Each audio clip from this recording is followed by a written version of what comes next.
Hello and welcome everyone. Today we are here to talk about one of the most happening topics in today's market, the correction. And we have with us none other than the Managing Director of Ladder Up Asset Managers, Mr. Raghvendra Nath, to share his insights with us and talk about what's happening currently and what we could expect going forward in the markets. Very warm welcome to you, sir. Yeah, thank you. Let's start with the most important question. Market has been correcting, heavily over the past few days. Where do you see this heading, and what, according to you, is the key reason that this is happening? Mm-hmm. So, the corrections have been really sharp. Actually, last 5-7 days, almost every single day, the market has been going down, and even if it goes up a little, but ultimately the direction is downward. Somewhere this was expected. Mm-hmm. I think around July, August, September of last year, it was becoming very apparent that that the markets have to cool off. So in that sense, I think this correction is a very healthy change, because if you were to see, let's say, equity markets over the last 5 years, and I think that's when you will be able to kind of appreciate what is happening today. During COVID times, the market corrected, but then very soon people realized that okay, the damage that they were expecting in the economy or the world wasn't to that great extent, and therefore the markets started bouncing back. By December, the market had covered up, December of 2020, I am saying, markets had retraced whatever it had lost in those 1 or 2 months when the COVID started, And since then, there's been a consistent upside movement in the market which has been happening, and whoever invested in 20 or 21 or 22, actually they are sitting on very, very handsome gains. But it's like that, it's the nature of the market that as the market keeps going further, the amount of speculative forces in the market also keep increasing, okay? And therefore, in those scenarios, not only the good quality stocks move up, but everything moves up. So it's very difficult to find, let's say, stocks which haven't grown in the last 2-3 years. The only difference will be that, let's say, the stocks have grown up by, some stock may have gone up only by 20-30%, and some stocks have gone up by 1000%. But every stock has gone up, and that's a very kind of that's the nature of the bull markets. But another thing that happens because of this excessive interest in the equity market by investors, speculators, everybody alike, is that the valuations in the markets have become unsustainable, because ultimately every stock has to reflect the true value of its fundamentals. Whatever may be the company, let's say a company is growing at 20%, 30%, maybe that company will be priced a little better than a company which is growing at 5 or 6%. But when, let's say, the company which is growing at 5-6% is valued higher than the company which is growing at 18-20% or 30%, then there is a cause for correction. And I think what we are seeing today is that resetting of expectations. Last quarter results were not very good, and there was this fear that kind of markets are going to retrace, and I think that fear is coming to the fore now. So do you think this could also bring some positive news for the markets in the long run, for long-term investors? Because now maybe this correction was needed, or overdue. As a good entry point, you are saying. Correct. So yeah, so that is true. See, every time it's like somebody said now that be greedy when others are fearful, and be fearful when others are greedy. So. But I don't think we have reached the time when people are fearful. People are concerned right now, but nobody is running away from the market. In fact, if you look at the SIP flows, they are still positive. Still investors are still very, very much, kind of invested in the market. Nobody is panicking as such. So I think we are far away from that place where markets are truly fearful or nervous or panicky, and which is a great time to invest. But from a long-term investor perspective, in any case, it just doesn't matter, corrections are a part of market. Nobody asks questions when the market goes up, So last I think 23, 24 people have made 50-60% returns, and even calendar year 24 people made tons of money, and nobody questioned that time that why is the market going up, and but a small correction and everybody starts getting concerned. But these are part and parcel of the game. Fair, fair. So, do you see there being a possibility for further correction, or do you see this lasting for a longer time? Can actually, and should ideally, actually, because what I have seen in the last 2 years is that even bad quality companies have gone up multiple times. Businesses which are inherently low growth have multiplied multiple times, and that's pure speculation. Okay, so if a company which is doing great is getting priced a little more expensive than others, it's understandable. Okay, more people are interested in that business. But a business which is fundamentally weak, a fundamentally low growth, if everybody is flocking to that business, then there is a problem, and you can find umpteen instances about that. In fact, when today we are when we look at clients' portfolios and talk to them who are investing directly into the equity market, most of them are investing in companies which they have never heard of, and most people have never heard of, and so you start wondering that what are they seeing in these businesses which is making them so excited to invest, So probably a correction will be done when majority of these undeserving businesses go back to where they belonged, but that will take a long time. Okay, but it eventually happens.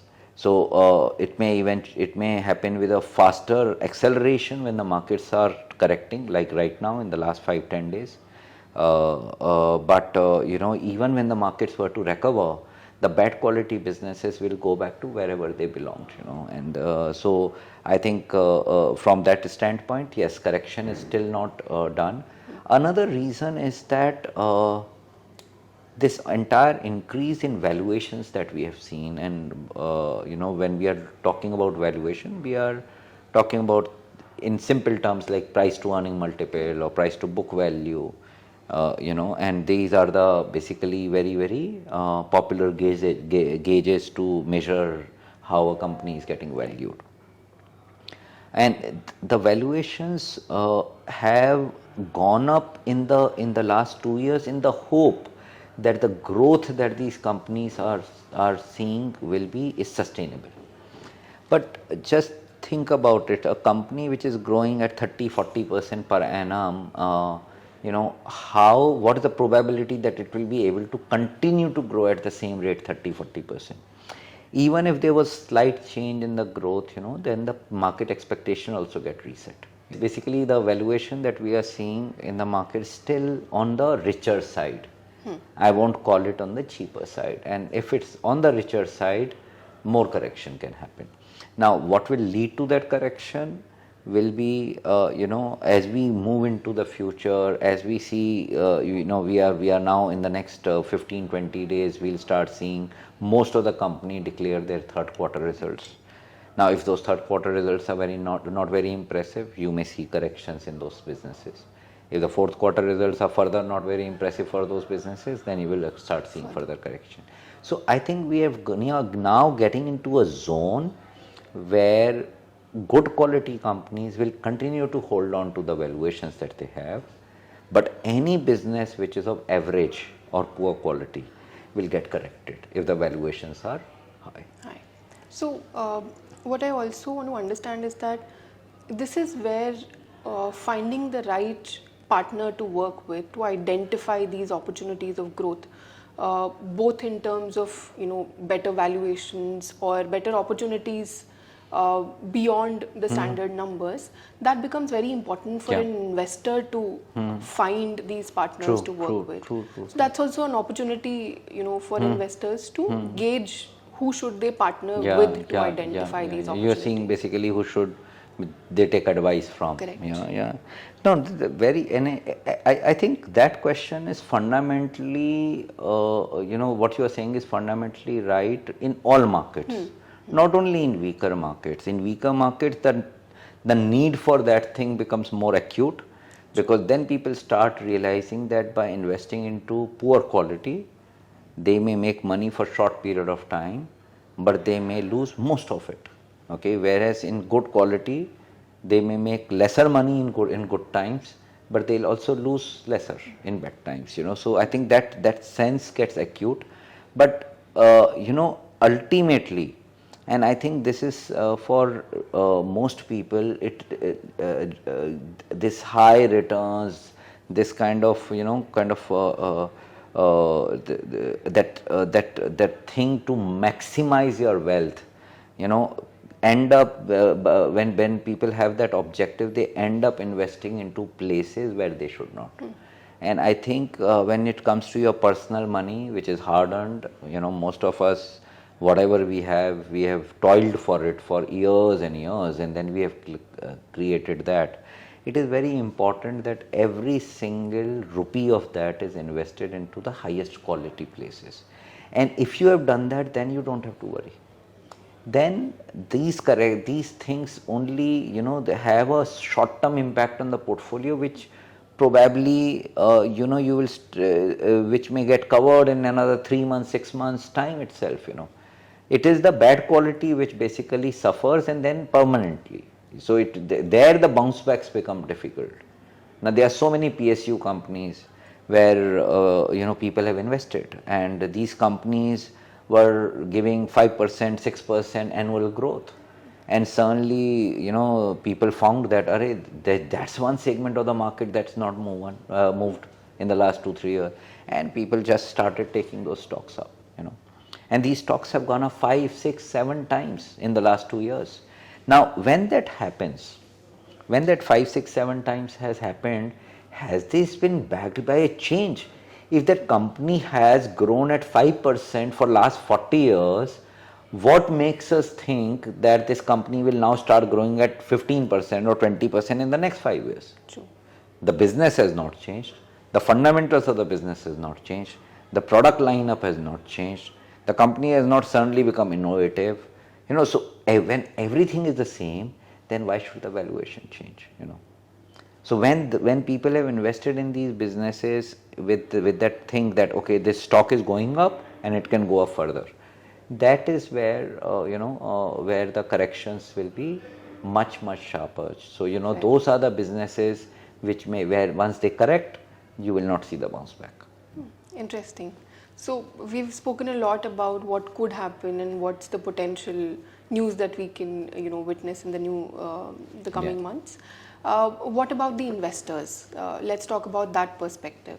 What should an investor do right now, especially now, as you said, SIP flows are still on all-time high numbers, which means that there are a lot of investors continuously invested in the market. Yeah.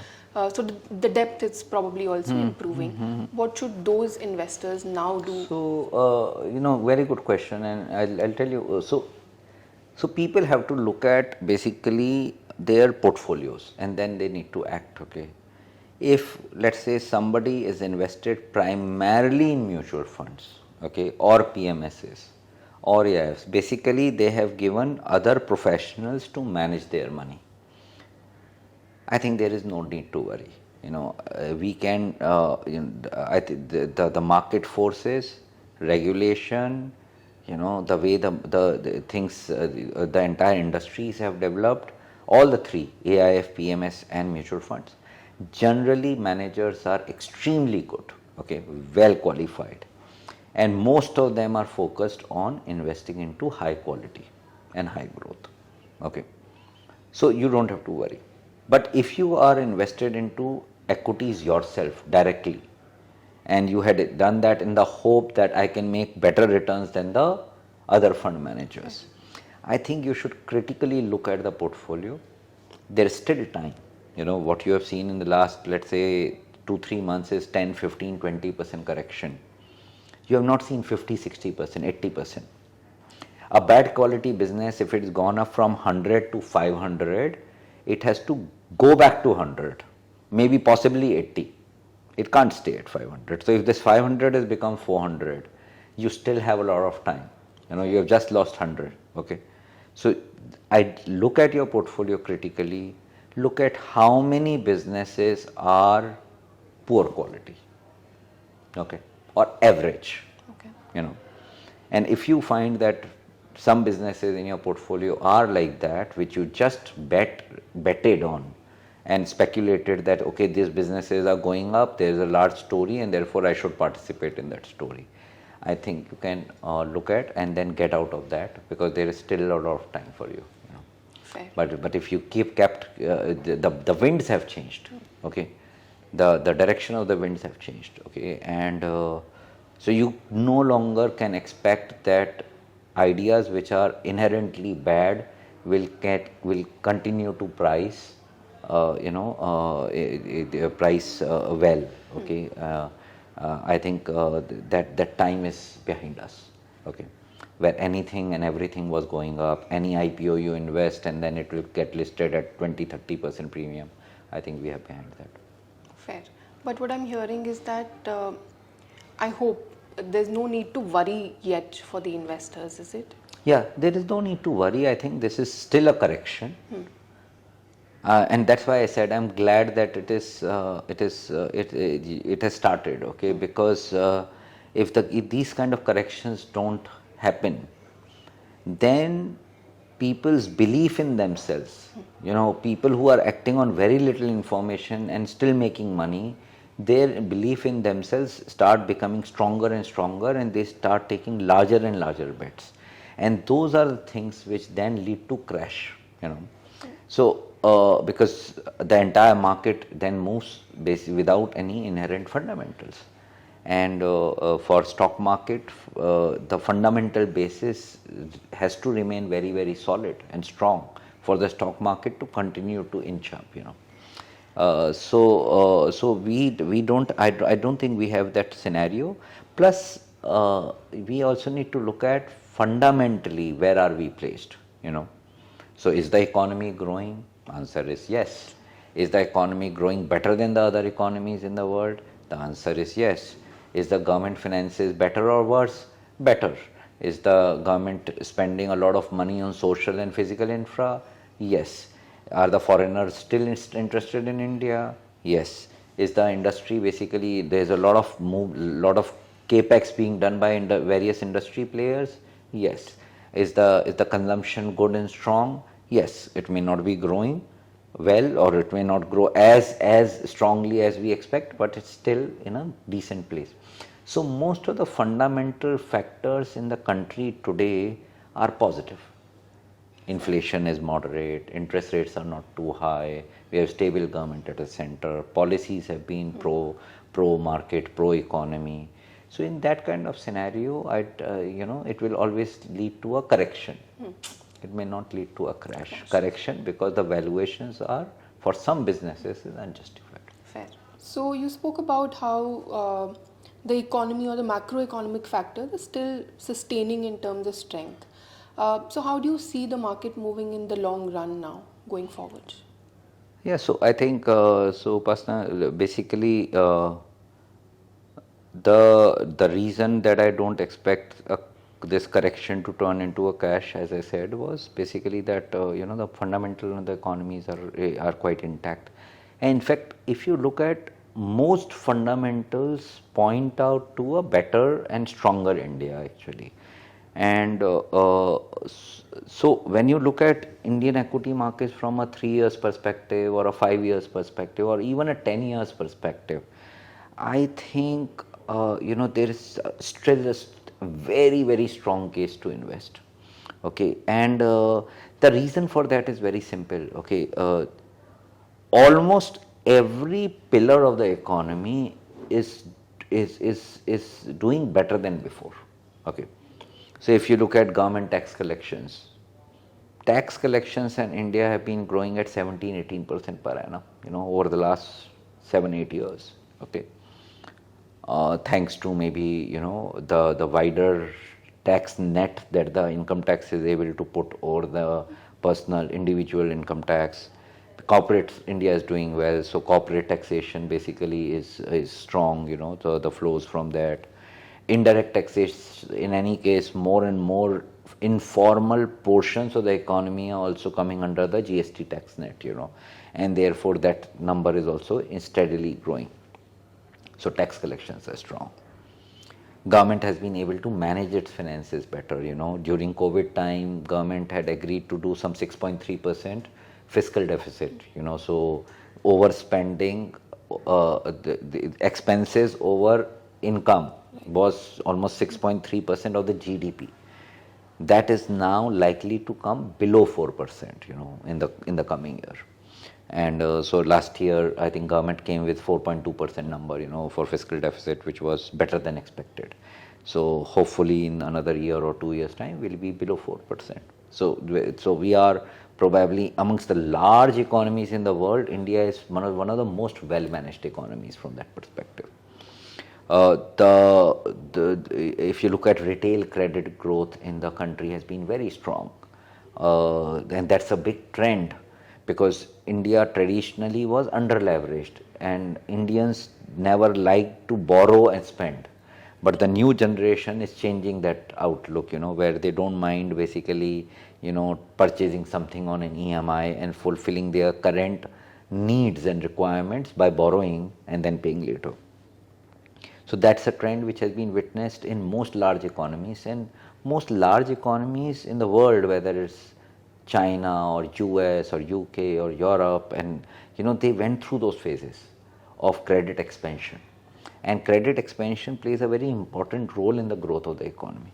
So retail credit growth is strong, corporate credit growth is good. In fact, corporates have never been as unleveraged as we are seeing today, ever before. Okay, so which means that when the corporates have much more potential to now borrow and expand. So if a company is able to see that, okay, the demand is for their products and services will be strong, it can add in more capacity much better at a much more economical fashion, because they can borrow at an attractive rate because they are under leveraged. Manufacturing base in India is becoming stronger. All this focus on PLI, which the government has put, production incentive schemes, the trade tensions that China is undergoing with the rest of the world, and India is a beneficiary of that as well. So some bit of manufacturing activity is starting to grow. The startup world has done wonders actually for employment as well as for entrepreneurial culture. Today a 19-year, 18-year-old also is dreaming to become a billionaire. Okay, and when millions of such people are going out and developing products and services and solutions, I think we are looking at an India which will be very different, where which is not dependent on government jobs. And another thing that startup has done is create millions and millions of jobs. All this Ola and Uber and Zomato and Swiggy and so many others are able, every startup is basically able to employ 5, 10, 20, 50, 100, 1,000, 10,000 people. And it all depends on the amount of funding that the startup receives. And fortunately, there's just no dearth of funding, both domestically and through foreign capital. And so that's one ecosystem which can probably change the way people consumed in India. I remember in 2000, we started these call center businesses, and at that time they were very small, But just think about it. At that time, IT industry was maybe 1,000, 2,000 crore. That IT industry, together with call centers and KPOs, are today probably 10-15% of the economy, maybe larger, And that's what happens when new businesses develop. It takes time for them to start having an impact in the economy. So the startup world that we are seeing right now could be something which can provide us growth for next 5-10 years. So I think when you look at all the levers in the economy, interest rates, inflation, government spending, fiscal deficit, entrepreneurial culture, credit growth, everything points out to a situation where every industry is going to be better than what it was before in next 2 years, 3 years, 5 years time, you know. Sure. And all this gets very, very smartly manifested in equity markets, because equity markets though kya hai, it's like a filter, you know.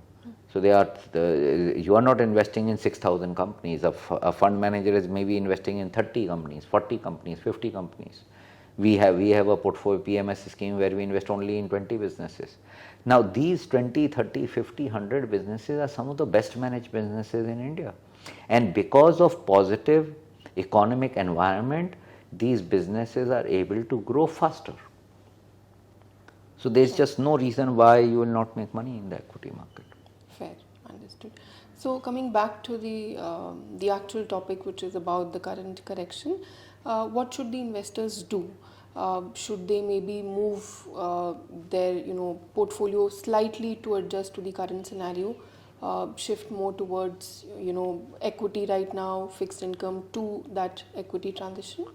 So within equity, I think if you were to look at, a lot of people in the last 1 or 2 years have invested into small caps and small cap funds actually, and because those funds were doing much better and people want to just invest into the best performing fund. It doesn't matter whether that fund will remain best performing or not in future, you know. So small cap funds were giving 50%, 60%, so they said why settle for 20% of large cap, you know. And so I think people should make that correction in the portfolios, because the volatility in small cap and mid cap segment will be far higher than large cap if this correction persists, I'm saying, and I don't think anybody has an answer for that. But if this correction were to persist further, or if investor thinks that this correction is going to persist, then it's best for them to move from their small cap, micro cap funds to mid cap and large cap. Okay, interesting. Yeah, and how about the cash part of the portfolio? Basically, if you have a fixed income portfolio, if you are, let's say, lesser in equity, use this opportunity, because let's say if this correction were to last for next 3 months or 6 months, use this opportunity to gradually get back in the market. But because when we, as I said, when we are looking at 3 years or 5 years or 10 years, still that equity market looks to be one of the best places to invest.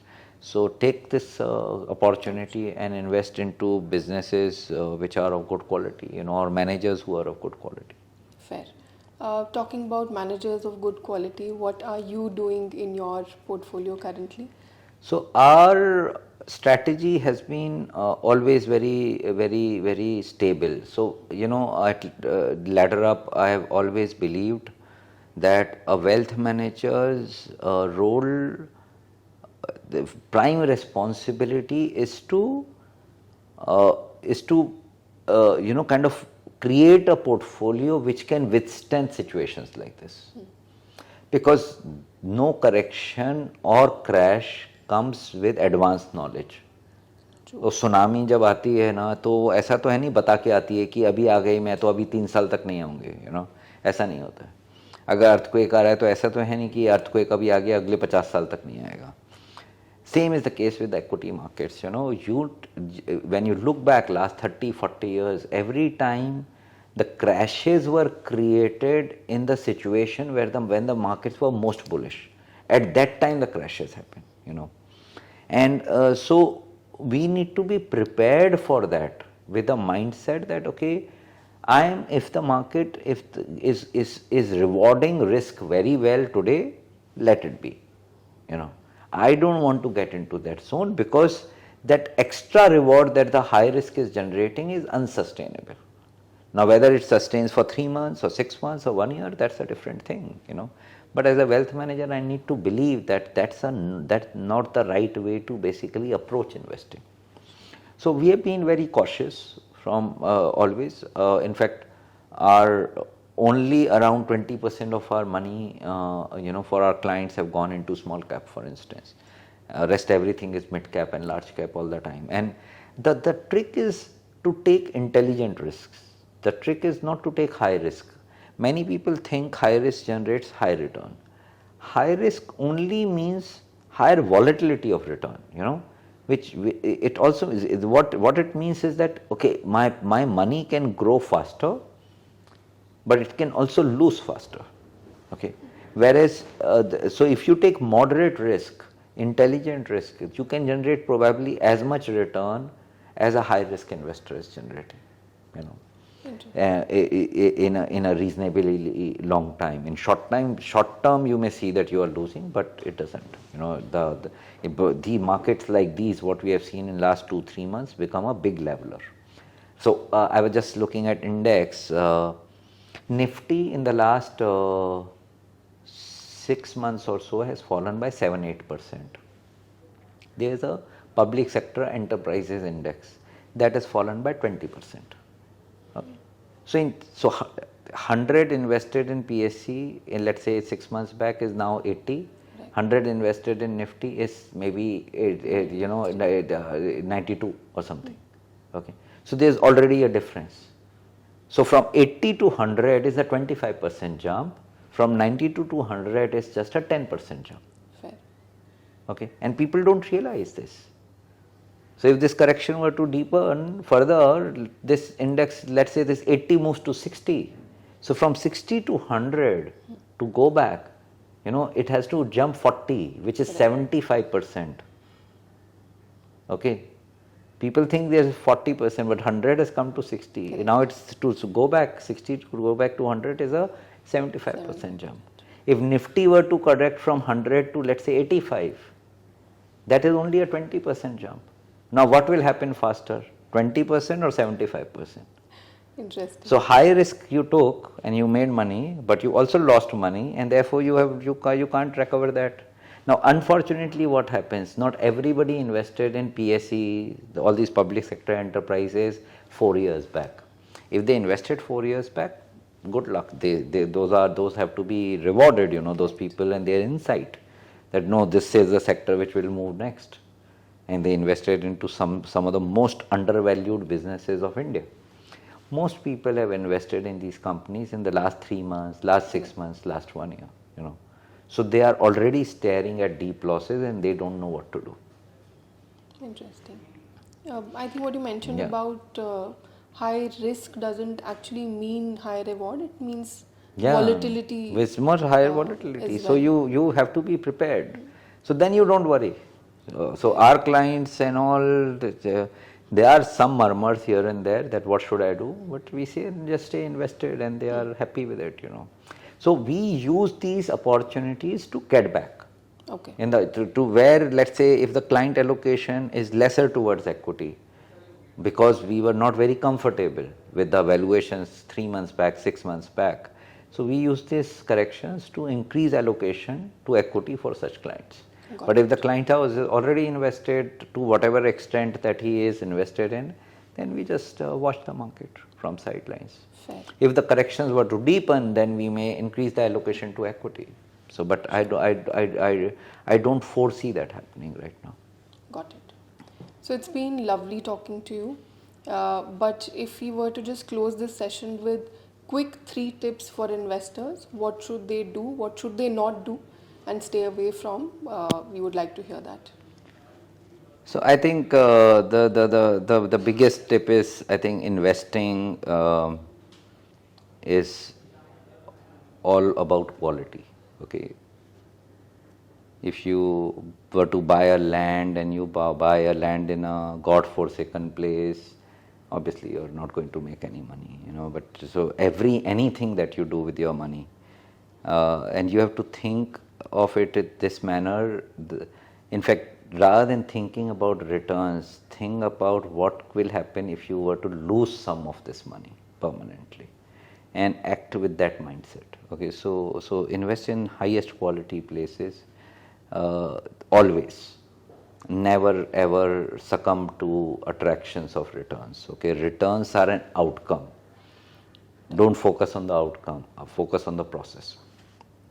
The second thing that I would like to say is that investing is a long term business, and you have to approach it with that. Okay, and I give this example a lot. If you have, let's say, 100 rupees, and last year market was very good, and that 100 became 200, so you got 100% return.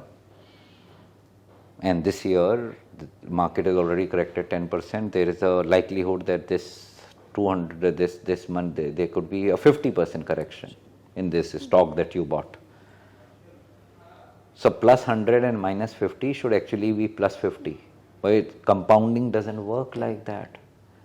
100 went to 200, 100% return, 200% lost 50%, and it comes back to 100.